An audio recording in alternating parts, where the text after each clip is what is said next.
Hello friends, welcome to Designing and Fabrication. আজি আমি discuss কৰিম নিউ MCQ সিৰিজৰ পাৰ্ট 4 মাল্টিপল চইচ কোৱেশ্যনছ। ইয়াৰে পাৰ্ট 4 টো আমি ডিসকাস কৰিম, যিটো টপিক হৈছে মেইন, হেতু হৈছে ওয়েল্ডিং টেকনিক্স। ইয়াত আমি বিভিন্ন ধৰণৰ টেকনিক্সখিনি জানিম সেইখিনিৰ ওপৰত। ইয়াৰ আগত মই ৰিপেয়াৰ এণ্ড মেইনটেনেন্সৰ ওপৰত ডিসকাস কৰিছোঁ আৰু তিনিটা পাৰ্ট অলৰেডি ডিসকাস কৰা হৈছে এইটো সিৰিজৰ। তো এইখিনি অলৰেডি সব প্লেলিষ্টত দিয়া আছে। প্লেলিষ্টত গ'লে মানে ষ্টেপ বাই ষ্টেপ প্ৰতিটো মানে সিৰিজৰে মানে ভাগবোৰ চাই ল'ব পাৰিব। ইয়াত আমি ফাৰ্ষ্ট যেটো কোৱেশ্যন সেটো কৈছে which defect can be controlled by keeping a magnetic bridge on the top of the groove joint। মানে গ্ৰুপ জইণ্ট যেতিয়া কৰোঁ তে গ্ৰুপ আৰু ফিলেট দুটা আছে।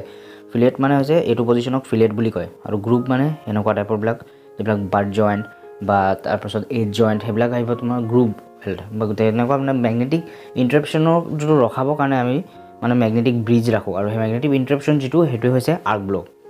আৰু আৰ্ক ব্ল'ৰ ওপৰত ডিটেইলত অলৰেডি ডিছকাছ কৰি আহিছোঁ আৰু সেইটো সদায় ডিচিত হয়, কাৰণ ডিচিতহে মানে দুটা পলাৰিটি থাকে পজিটিভ নেগেটিভ, কিন্তু এচিত নাথাকে। সেইকাৰণে এচিত আৰ্ক ব্ল' নহয়, ডিচিত হয়। কাৰণ চাৰিওটা ইলেক্ট্ৰডটোৰ চাৰিওফালে যেনেকৈ এটা মেগনেটিক প'ল মানে মেগনেটিক মানে ফিল্ড এটা ফৰ্ম হ'ব আৰু তেনেকৈ বেছ মেটেলটোৰ চাৰিওফালেও এটা মানে মেগনেটিক ফিল্ড ফৰ্ম হয়। এনেকৈ দুটা মেগনেটিক ফিল্ম হয় প্লাছ মাইনাছৰ। তো মেগনেটিক ফিল্ড দুটা ফৰ্ম হোৱাৰ কাৰণে ইটোৱে ইটোক মানে ৰিপেল কৰে, ডেভিয়েট কৰে, মানে ইটোৱে ইটোক ঠেলাই দিয়াৰ কাৰণে কি হয়, আৰ্কটো মানে য'ত পৰিব লাগে সেই তাত নহয় বেলেগ এটা জেগালৈ মানে মুভ হৈ যায়, আঁতৰি যায়। তো সেইটো মানে মেগনেটিক ইণ্টাৰাপশ্যন, সেইটোকে আৰ্ক ব্ল' বুলি কৈছে। তো সেইটো নহ'বৰ কাৰণে আমি মেগনেটিক ব্ৰিজ আমি ওপৰত ৰাখোঁ। এই মেগনেটিক ব্ৰিজটো ৰাখিলে মানে কি হয়, একদমতো নাইকিয়া নহয় কিন্তু বহুত সম্ভৱ মানে আৰ্ক ব্ল'টো মানে ৰিডিউচ কৰিব পাৰি। ইয়াৰ পিছত নেক্সট কৈছে 2 নম্বৰটো, which of the accessories should be worn during the overhead welding. Overhead ৱেল্ডিঙত আমি কি পঢ়িম পেলাই, এনেইতো পি আমি চবেই পিন্ধিব লাগিব, পাৰ্চনেল প্ৰটেক্টিভ ইকুইপমেণ্ট, কিন্তু হেলমেটটো মাষ্ট বি ৰিকুৱাৰ্ড অভাৰহেড ৱেল্ডিঙত। নহ'লে মূৰৰ মানে চুলি তুলি নাথাকে আৰু গোটেই চিটিকি মানে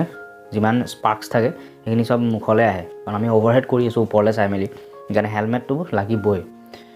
আৰু আইচিলটোতো লাগিবই বাৰু, সেইটোতো মানে প্ৰত্যেকটো ৱেল্ডিঙতে লাগিব, কিন্তু স্পেচিয়েলি ফৰ অভাৰহেড ৱেল্ডিঙৰ কাৰণে হেলমেটটো লাগিব।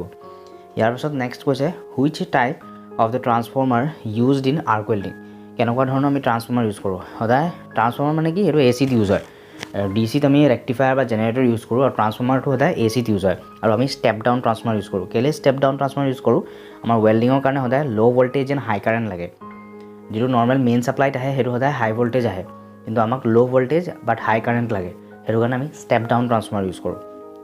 ইয়াৰ পিছত নেক্সট কৈছে what is the effect due to the long arc in welding.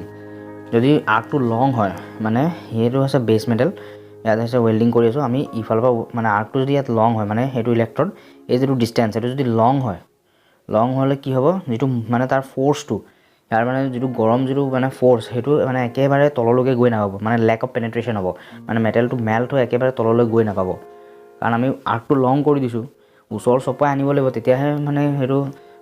গলি মেলি একেবাৰে তললৈ যাব। যদি বেছি লং হৈ যায়, ডিষ্টেঞ্চটো বেছি বাঢ়ি যায় from base metal to tip of the electrode, তেতিয়া সেইটোৱে মানে লং আৰ্ক হয়। সেইটোত হ'লে তেতিয়া স্পেটাৰ লছ বেছি হ'ব, লেক অফ পেনেট্ৰেশ্যন হ'ব। ইয়াৰ পাছত নেক্সট কৈছে which among the joint are covered under the fillet joint. Fillet জইণ্টৰ ভিতৰত টোটেল 5টা জইণ্ট আছে, তাৰ ফিলেট জইণ্টত 3টা জইণ্ট আহে, টি জইণ্ট আহিব, কৰ্নাৰ জইণ্ট আহিব আৰু লেফ্ট জইণ্ট, এই 3টা হৈছে ফিলেট। বাকী এজ জইণ্ট আৰু গ্ৰুপ মানে যিটো বাৰ্ড জইণ্ট সেই দুটা হ'ব গ্ৰুপ ৱেল্ডত বা গ্ৰুপ জইণ্টত। ইয়াৰ পিছত নেক্সট 6টো কৈছে which polarity is used in welding with heavy and super heavy coated electrode. Polarity দুটাই আছে, এটা আছে ষ্ট্ৰেইট পলাৰিটি আৰু এটা আছে ৰিভাৰ্ছ পলাৰিটি। তো সদায় যদি হেভি বা ছুপাৰ হেভি হয় তেতিয়াহ'লে আমি ৰিভাৰ্ছ পলাৰিটি ইউজ কৰোঁ। ৰিভাৰ্ছ পলাৰিটি মানে কি, ইলেক্ট্ৰড পজিটিভ আৰু বেছ মেটেল নিগেটিভ। ৰিভাৰ্ছ পলাৰিটি মানে হৈছে ইলেক্ট্ৰডটো পজিটিভ থাকিব আৰু যিটো বেছ মেটেল বা যিটো জব সেইটো নেগেটিভ থাকিব, সেইটো হৈছে ৰিভাৰ্ছ পলাৰিটি। আৰু ষ্ট্ৰেইট পলাৰিটিত ইলেক্ট্ৰড মানে নেগেটিভ থাকিব আৰু বেছ মেটেলটো পজিটিভ থাকিব। ষ্ট্ৰেইট পলাৰিটি নৰ্মেলি মানে লাইট কোটেড ইলেক্ট্ৰড বা বেয়াৰ কোটেড মানে যিটো ইলেক্ট্ৰডৰ কোনো ফ্লাক্স কভাৰ নাথাকে, মানে বেয়াৰ কোটেড, ওপৰফালে একদম খালী, মানে কোনো মানে কোটিং নাথাকে তাত। কোটিং নথকা ইলেক্ট্ৰড আছে, যেনেকৈ টি ৱেল্ডিং কৰে, টাংষ্টেন ইনাৰ্ট গেছ ৱেল্ডিং, তাত টাংষ্টেন ইলেক্ট্ৰডটোৰ চাৰিওফালে কোনো ফ্লাক্স নাথাকে, তো সেইটো হৈছে মানে বেয়াৰ কোটেড ইলেক্ট্ৰড। তো তেনেকুৱাত আমি ষ্ট্ৰেইট পলাৰিটিটো মানে বেছি ৰিকমেণ্ডেড হয়। ইয়াৰ পিছত নেক্সট কৈছে what is the indication of ৰং পলাৰিটি ইন ডি চি ৱেল্ডিং। আৰু পলাৰিটিটো অকল ডি চিতে হ'ব, কাৰণ তাতহে পজিটিভ নেগেটিভ পলাৰিটি আছে, কিন্তু এ চি ক্ষেত্ৰত কোনো পলাৰিটি নাথাকে। এতিয়া ডি চিত মানে যদি ৰং পলাৰিটি হৈছে, আমি ধৰা মানে যিটো ষ্ট্ৰেইট পলাৰিটি ইউজ কৰিব লাগে আমি ৰিভাৰ্ছ পলাৰিটি ইউজ কৰিছোঁ, বা ৰিভাৰ্ছ পলাৰিটি কৰিব লাগে আমি ষ্ট্ৰেইট কৰিছোঁ। তো ৰং হৈছে তাৰ ইণ্ডিকেশ্যন আমি কেনেকৈ পাম, ইলেক্ট্ৰডটো ৰেড হট হৈ যাব আৰু টু মাছ স্পেটাৰ্ছ ফৰ্ম হ'ব, এক্সেছ স্পেটাৰ্ছ এণ্ড পুৱাৰ পেনেট্ৰেশ্যনটো মানে বহুত মানে কম হৈ যায় আৰু ইলেক্ট্ৰডটো মানে বহুত ৰঙা হৈ পৰি যায়, মানে এইটো আমাৰ পলাৰিটি ইণ্ডিকেশ্যন যে পলাৰিটিটো আমাৰ ৰং হৈছে। আৰু পেনেট্ৰেশ্যনটো প্ৰপাৰ নহ'ব ইয়াৰ পিছত নেক্সট কৈছে what is the metal use to make the earth clamp in welding machine earth ক্লেম্পটো যে বনায় ইলেক্ট্ৰড হোল্ডাৰ এটা আৰ্থ ক্লেম্প দুটাই কপাৰ এলয়ৰ পৰাই বনোৱা হয় ইয়াত কেতিয়াবা ইলেক্ট্ৰড হোল্ডাৰ বুলি ক'ব পাৰে কেতিয়াবা আৰ্থ ক্লেম্প ক'ব পাৰে সেই দুইটাই কপাৰ এলয় দি বনোৱা হয় মানে copper is a good indicate মানে কণ্ডাক্টিভিটি তাৰ আটাইতকৈ বেছি তো good conductor of heat as well as electricity সেইকাৰণে আমি কপাৰ এলয় ইউজ কৰোঁ আৰু এটা কুৱেশ্যন আছে যে ইলেক্ট্ৰড হোল্ডাৰটো ৱেইট কিমান যিটো ষ্টেণ্ডাৰ্ড ইলেক্ট্ৰড হোল্ডাৰটো ৱেইট হৈছে 600 গ্ৰামছ ইয়াৰ পিছত নেক্সট কৈছে what is the purpose of wrapping the weld cable around the job in the welding সেইটো হৈছে আৰ্কব্ল'টো কণ্ট্ৰল কৰিবলৈ আমি মানে জবটোৰ চাৰিওফালে ৰেপ কৰিব লাগে কুৱেশ্যনটো কৈছে which type of polarity is use in aluminium welding aluminium আকৌ এইটো নন ফেৰাছ আহি গ'ল নন ফেৰাছটো DC লাগে AC নহয় কিন্তু AC never use in non ferrous metal TIG ৱেল্ডিঙৰ কথাটো বেলেগ কিন্তু মই মেনুৱেল মেটেল আৰ্ক ৱেল্ডিং বা ষ্টিক ৱেল্ডিঙত কৈছোঁ তাত কেতিয়াও মানে AC ইউজ কৰা নহয় ফৰ নন ফেৰাছ আৰু DC সদায় ৰিভাৰ্ছ পলাৰিটি ইউজ কৰা হয় ইয়াৰ পিছত নেক্সট কৈছে which type of electrode is produce the short arc length short arc মানে আমি জানো যে এইটো হৈছে বেছ মেটেল আৰু এইটো হৈছে ইলেক্ট্ৰড এই ডিষ্টেঞ্চটো যদি তাৰ ক'ৰ ৱায়াৰ যিটো ইলেক্ট্ৰডৰ ক'ৰ ৱায়াৰতকৈ যদি কম হয় 1 to 2 mm তেতিয়া শ্বৰ্ট আৰ্কটো মেইনলি লাগে যেতিয়া আমাক ডিপ পেনেট্ৰেশ্যন লাগে মানে প্ৰথম যেতিয়া ৰুট ৰানটো কৰিছে ৰুট ৰান তাৰপৰা ইণ্টাৰমিডিয়েট ৰান তাৰপৰা কভাৰ ৰান যিটো ৰুট ৰান প্ৰথম ৰানটো যেতিয়া কৰিছে তেতিয়া আমাক একেবাৰে তললৈকে মানে পেনেট্ৰেশ্যনটো লাগে তেতিয়া আমি শ্বৰ্ট আৰ্ক ইউজ কৰোঁ তো কেনেকুৱা টাইপৰ electrode produce the short arc length heavy coated electrodes heavy coated মানে এইটো তাৰ ডিপেণ্ড কৰে তাৰ কোটিং ফেক্টৰৰ ওপৰত it's coating classification depends on the coating factor ইয়াৰ পিছত নেক্সট 12টো কৈছে what is the size of the nozzle suitable for welding of 50 mm dia pipe 50 mm dia pipe with a 3.15 mm wall thickness তো এইটো মন কৰিবলগীয়া কথা যে যিমানেই মানে পাইপ জইণ্ট হওক তাৰ ডায়ামিটাৰটোৰ ওপৰত ডিপেণ্ড নকৰে পাইপটো কিমান মানে ডাঙৰ মানে ভিতৰটো ফুপুলা কিমান সেইটো বুজায় ডায়ামিটাৰ কিন্তু ডায়ামিটাৰৰ ওপৰত ইয়াত ডিপেণ্ড কৰে তাৰ ৱাল থিকনেছটোৰ ওপৰত মানে পাইপটোৰ ৱাল থিকনেছটো কিমান 3.15 তো 3.15 যদি হয় তেতিয়া আমি নজল নাম্বাৰ 7 ইউজ কৰোঁ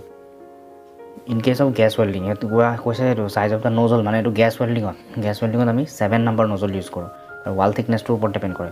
ইয়াৰ পিছত নেক্সট কৈছে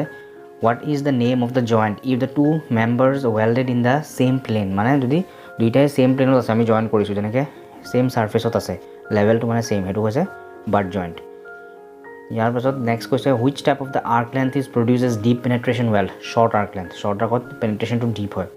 ইয়াৰ পাছত যিমান আমি ওপৰলৈ ওলাই যাম সিমানেই মানে পেনেট্ৰেশ্যনটো কমি যাব নৰ্মেল আৰ্কত শ্বৰ্ট আৰ্কৰ নিচিনা নহয় কিন্তু এক্সেছ পেনেট্ৰেশ্যনো হৈ যায় শ্বৰ্ট আৰ্কত যিটো নৰ্মেল আৰ্কত নহয় কিন্তু যদি লং আৰ্ক ইউজ কৰোঁ তেতিয়াহ'লে পুৱাৰ পেনেট্ৰেশ্যন হ'ব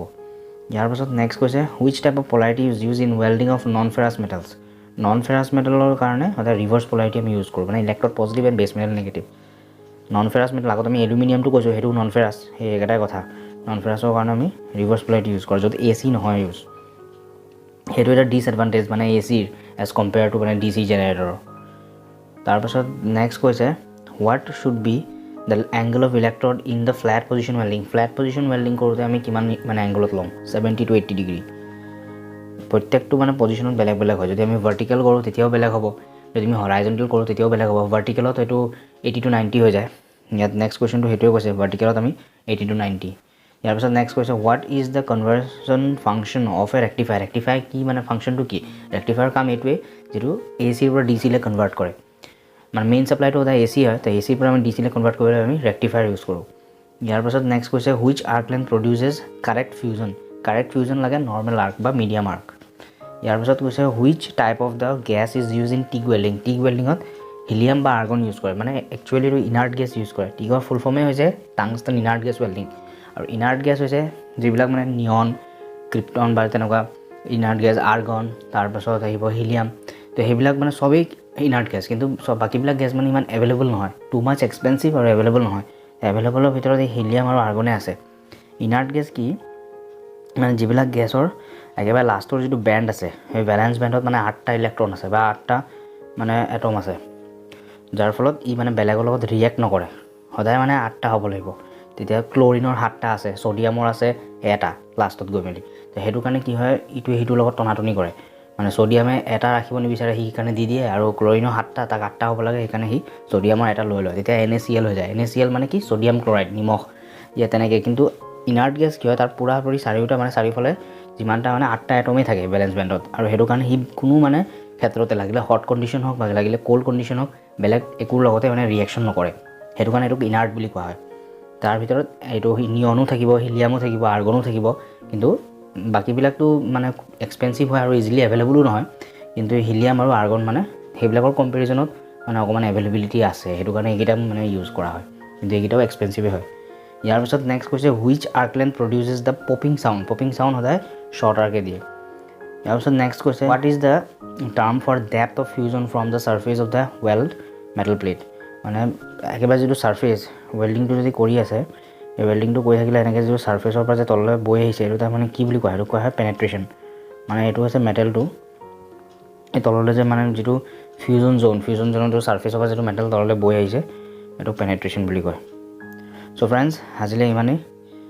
আকৌ আমি আগলৈ নেক্সট ভিডিঅ'ত লগ পাম পাৰ্ট 5ৰ সৈতে লাইক কৰিব শ্বেয়াৰ কৰিব ছাবস্ক্ৰাইব কৰিব থেংকছ ফৰ ৱাচিং